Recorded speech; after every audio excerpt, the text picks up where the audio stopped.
Ladies and gentlemen, welcome back to the Graying Jedi podcast. I am Urza Master. Joining me as always, Lord Uther, or Lords Uther, and Jedi Master Psyllium Maas. Gentlemen, welcome back. And welcome back to the brand new journey of Disney Plus's Star Wars series, Skeleton Crew. Starring, of course, Jude Law and a gaggle of children. Psyllium Maas, tell us a little bit about Part 3. Thank you, fellow Jedi Masters and Graying Jedi fans. Happy holidays from all of us here at Pending Rebrand. However, whenever you are celebrating, we wish you and yours a blessed new year and plenty of mirth, magic, and mysticism amongst these holidays here as we shuttle forth to 2025 and all new adventures beyond. Episode 3 of Star Wars Skeleton Crew premiered on December 9th, and it was directed by David Lowery, who directed Episode 2. Independent film director, as we spoke of, who also gave us the live-action remake of Disney's Pete's Dragon. And it was written again by co-showrunners and creators Christopher Ford and John Watts. And it really is just almost like a part 2 or continuation of chapter 2, in which we must get our intrepid children, heroines, out of the pirate's den, only this time with the help of a mysterious stranger who may or may not be a Jedi, who may or may not be named Jodwa Nawud, or perhaps he goes by another moniker, the legendary space pirate Crimson Jack. And for those of you that were not reading the Star Wars comics of the late 1970s and early 1980s from Marvel Comics at the time, they had the license. Crimson Jack, pre-Disney canon, was a bearded Irish-type pirate who wore really short shorts and bedeviled Han and Chewbacca and Luke Skywalker and Princess Leia, hounding them when they weren't tangling with Imperial stormtroopers, Darth Vader, and other villains. And so what happened when Disney assumed control of Star Wars and purchased it from George Lucas, they took an all-new approach to canon, but they also have been lifting bits and pieces from the pre-Disney years and reinserting them and reimagining them.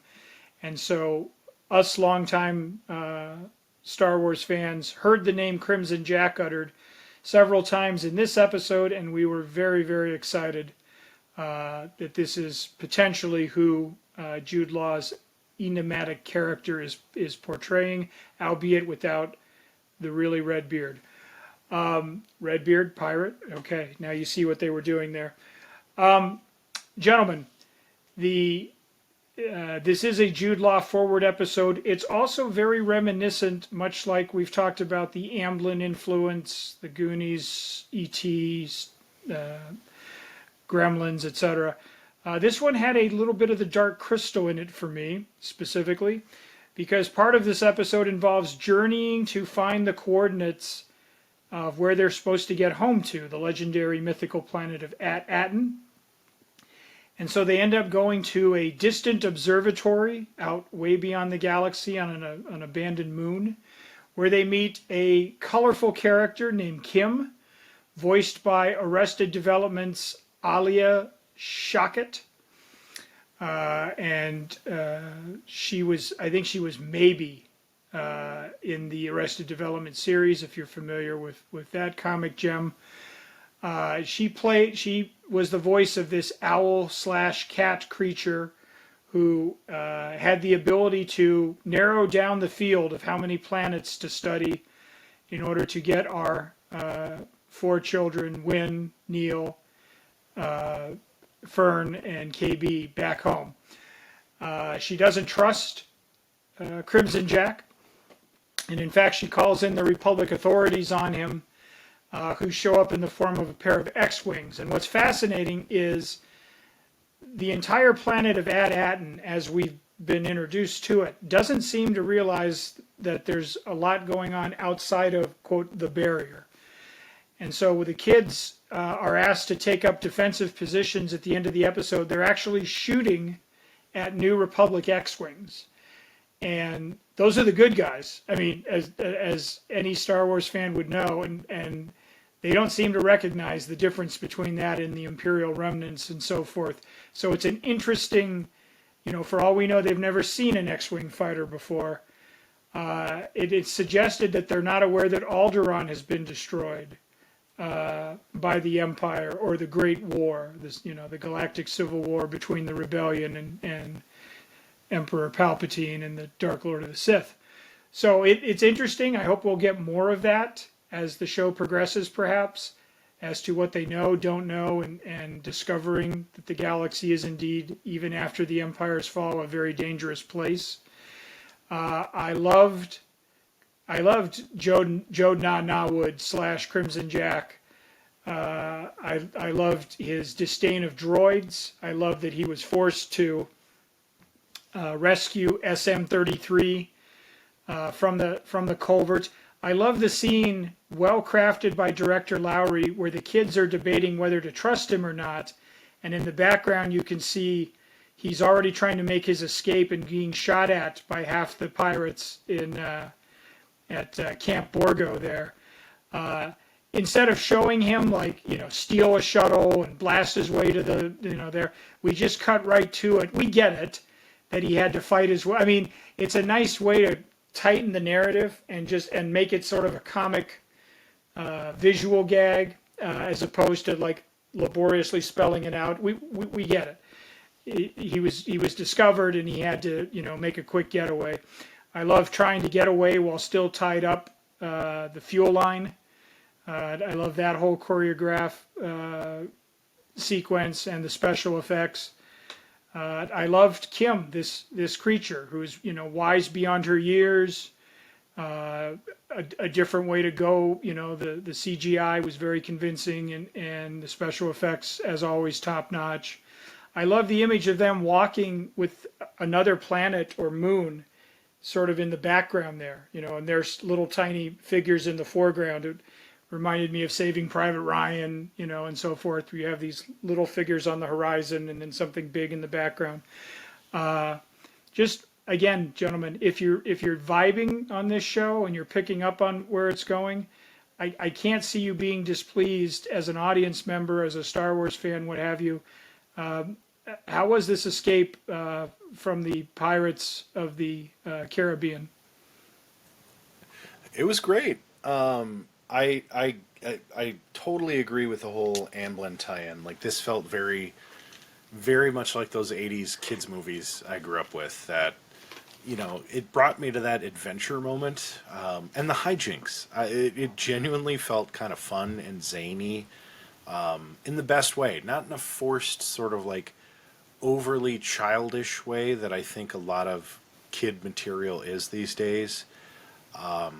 It really felt more natural, and I don't know, there's just something raw about stuff produced back in the day that maybe it's my old cynicism or my aging, graying eyes, but the stuff they make now just doesn't have the same flavor. I love that you bring up the whole giant planet and little itty bitty people on the horizon.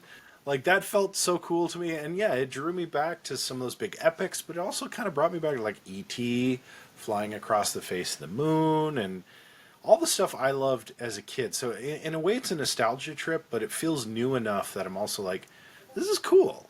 I also watched this one with my kids, and they enjoyed the visuals. They thought the owl lady / cat lady was really cool. It's a gimmick character, and usually I don't like those. I can't say I was against it. It wasn't perfect. I would have preferred maybe a anthropomorphic humanoid than an actual flying owl creature, but it still was good. I was never unsold. They didn't lose the transaction with me. I liked the sort of hodgepodge Mikey's attic feel of the Outpost, where it's all cool stuff and like old stuff, and it's clearly dated technology, and it felt kind of like I don't even know, like almost like Red Dawn, like they're gonna wait for the Russians to come, and it's very 80s in a way, and I typically don't like stuff that is supposed to be 80s is always bad, but this comes off in like a very natural way where like this is old crap. It reminds me of the adventures I literally had as a kid going into my like grandpa's garage, which was packed with stuff because he grew up in the Depression, so he saved everything, and I mean, you can obviously tell I inherited this gene. But like something about that's attractive to me, and I don't know if it's just like the abandoned ship, the idea of being on like a kind of a crappy old ship that's sort of falling apart, kind of like owning a crappy old car. It just feels so raw and real, and you get this sort of odd connection with the visuals that like the story in this episode wasn't overly powerful. Like they're not really. It's a very simple adventure escape tale that they're telling. It's a vehicle, but it felt really like warm and cozy.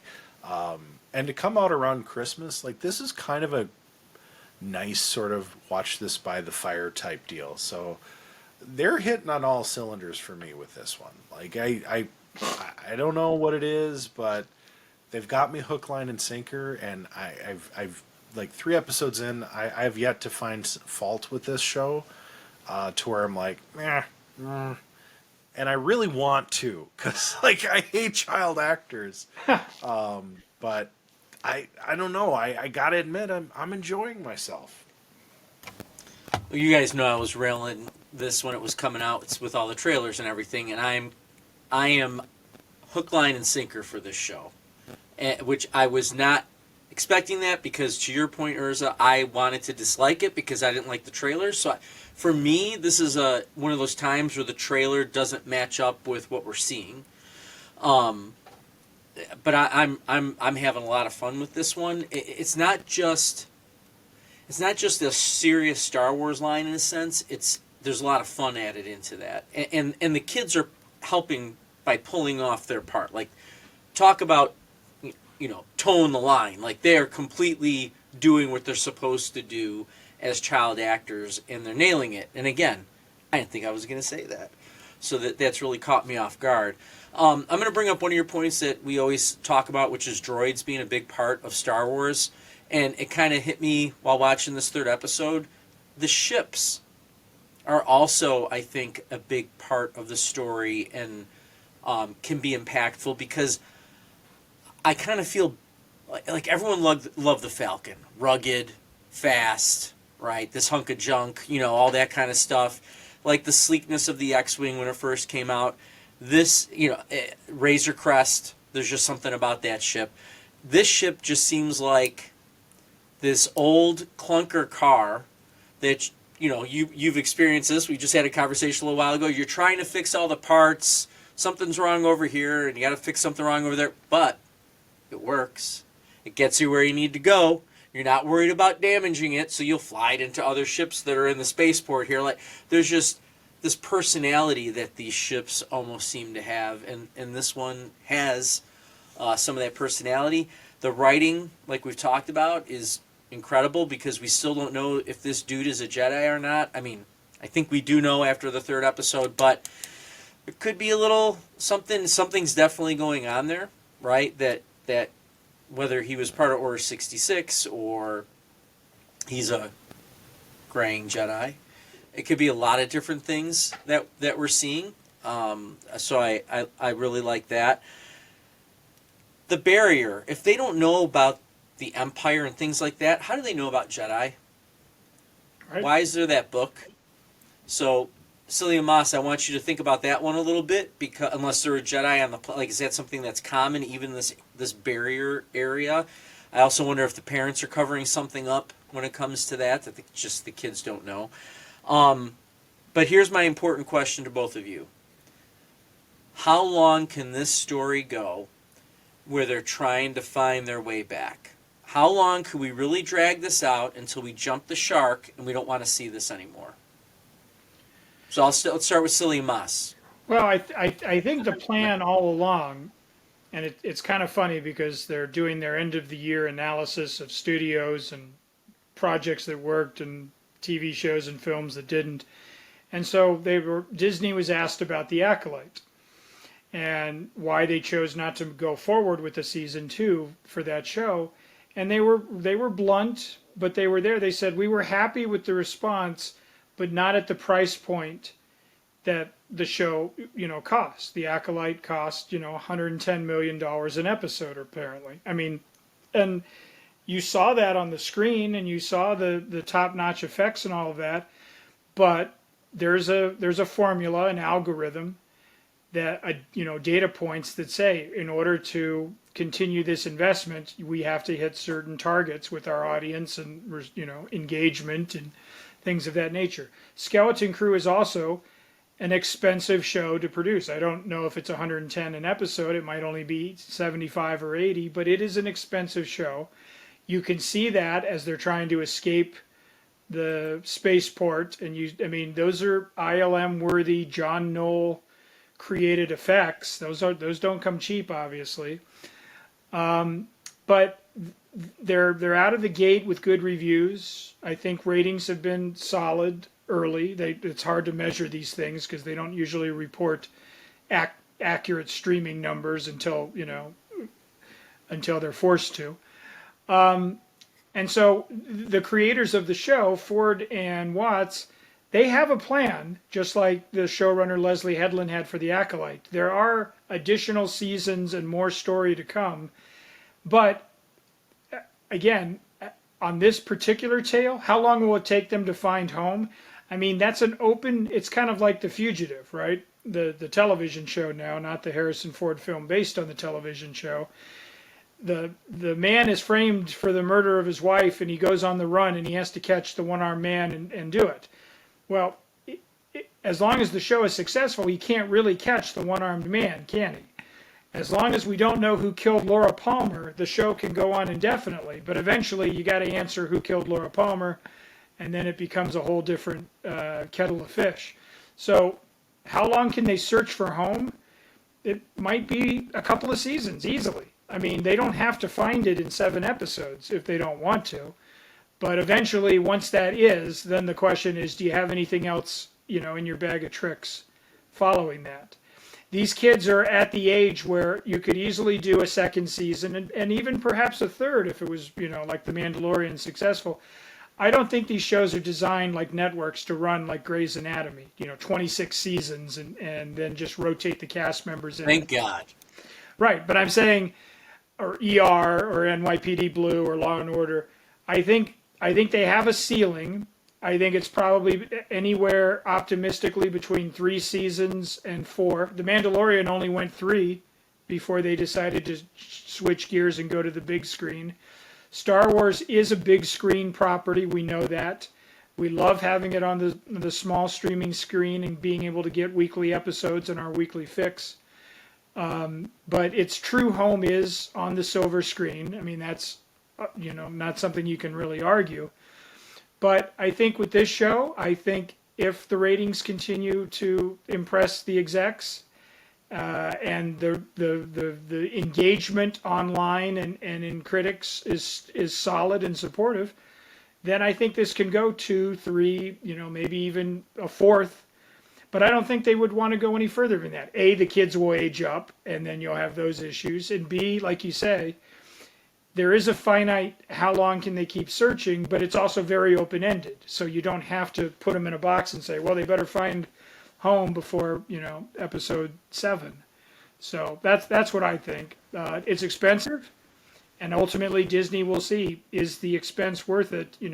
Ahsoka, yes, we're getting another season. This one, it's early but promising. And that's where the thought of finding home, the writers did another, or whoever came up with the storyline, because now you're wondering what's the deal with At-Attin. So if they do get home, it's not like, oh, we made it back to Earth, yay, right? Series over. Now you could explore those parts of what makes At-Attin so special. And I think that excellent job by the story writers. Right. I agree. I think I think the diminishing return is getting past the season three. I could see 3 seasons of this show. I think they get home this season. I think that's your return factor is last episode probably, and I think we get more information on the trajectory of this season next episode. I don't want to spoil anything yet. I know it's already out and folks have already probably seen it, but we'll talk about that next week. But I do think that number of episodes, it would stand to reason they probably get home. But I agree, the next phase, if you will, next season would be about the treasure. The treasure of At-Attin. What is it really? Who is the supervisor? Why is this place run by droids? There's a lot of questions, that probably don't get answered this season. I mean, they probably get some teasers, you probably get a little information, but there's a lot there that they could explore. And then you have the whole idea of what is the barrier? Who set up the barrier? What is its purpose? Why is it even there? Why is this planet hidden?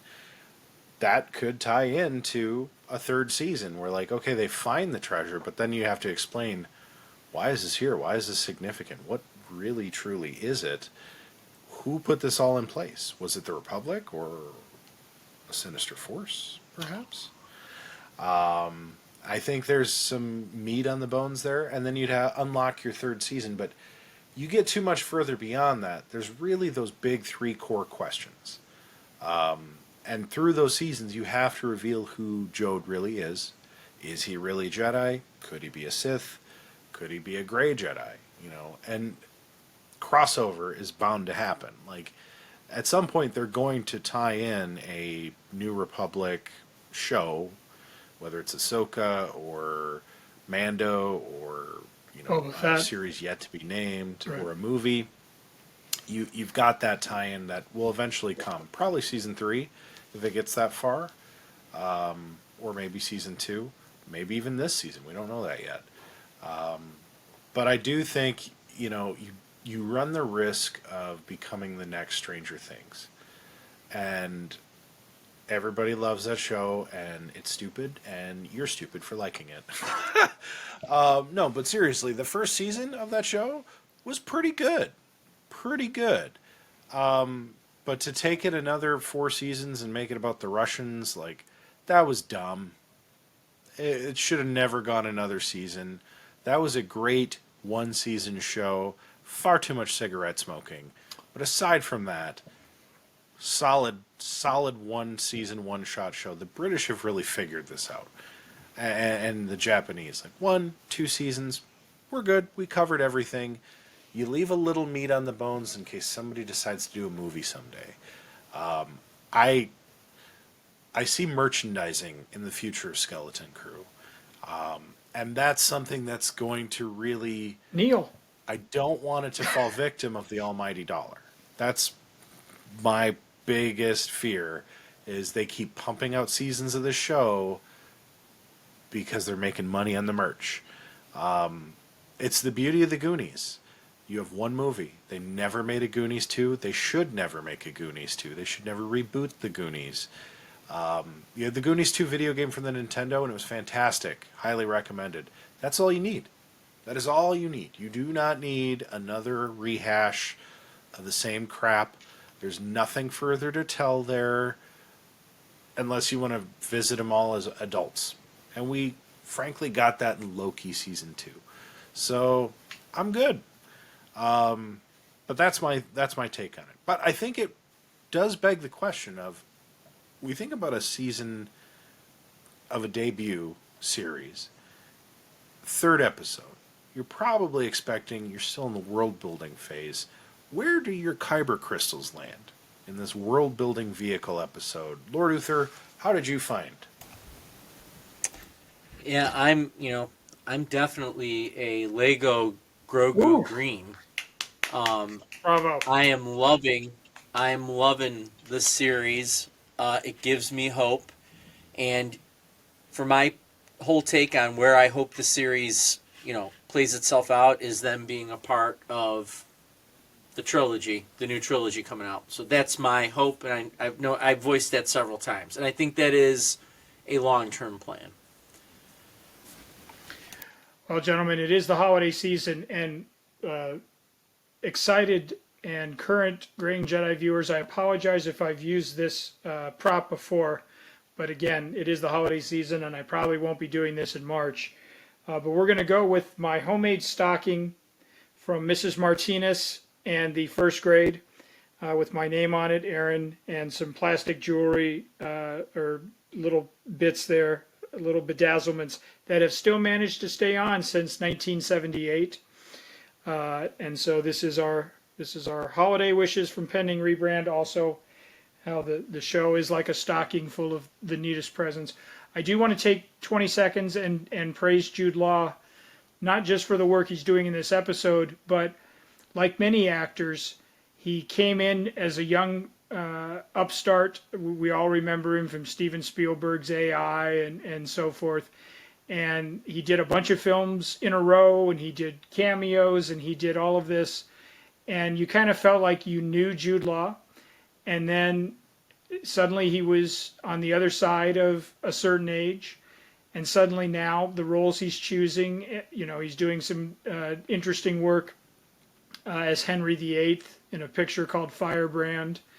And he's got this series, and he did The Order, in which he was an actor and producer, which is a terrific film about a real-life true crime in the Pacific Northwest. Suddenly Jude Law has become a very interesting actor. He was always a good actor. But now his choice of roles and the seasoning of the years that have put on him, I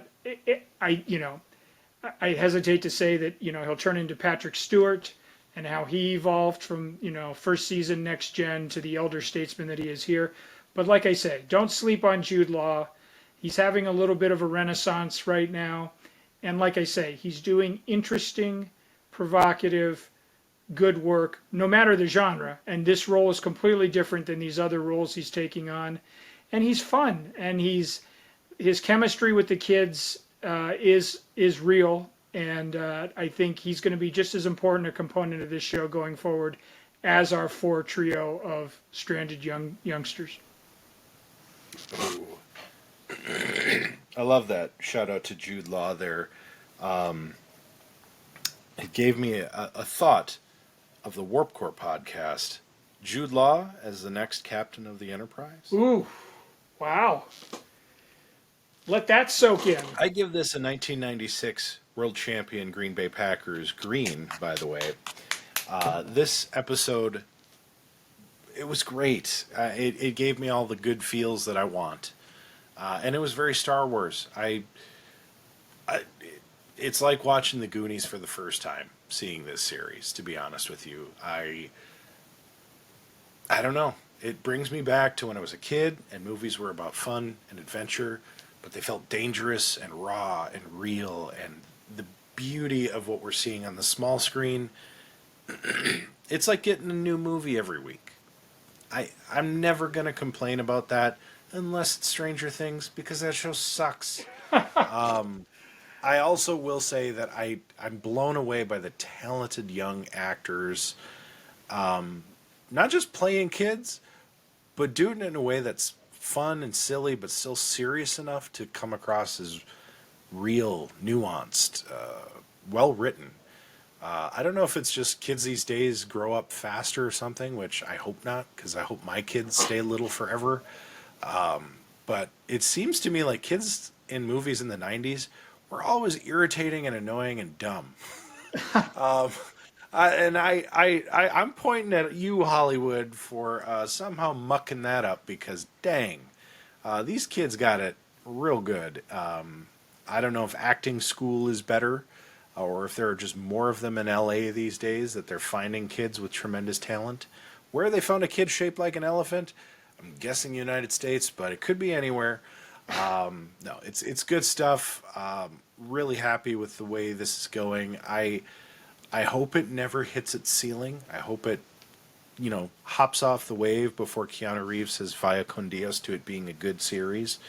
But really, really good stuff from Disney Plus. And Jude Law, I really hope he does captain the Enterprise in the future. I really, really do. Because now that thought's right here, it's going to be all over my brain for a while. Maybe a young Picard series. Ooh. Starfleet Academy is coming. But that is a different podcast. We are the Graying Jedi Council. And until we get back to that far, far away galaxy, a long, long time ago, or less long than it used to be, but still long, not sure. Until we get back there, may the Force be with you. Always.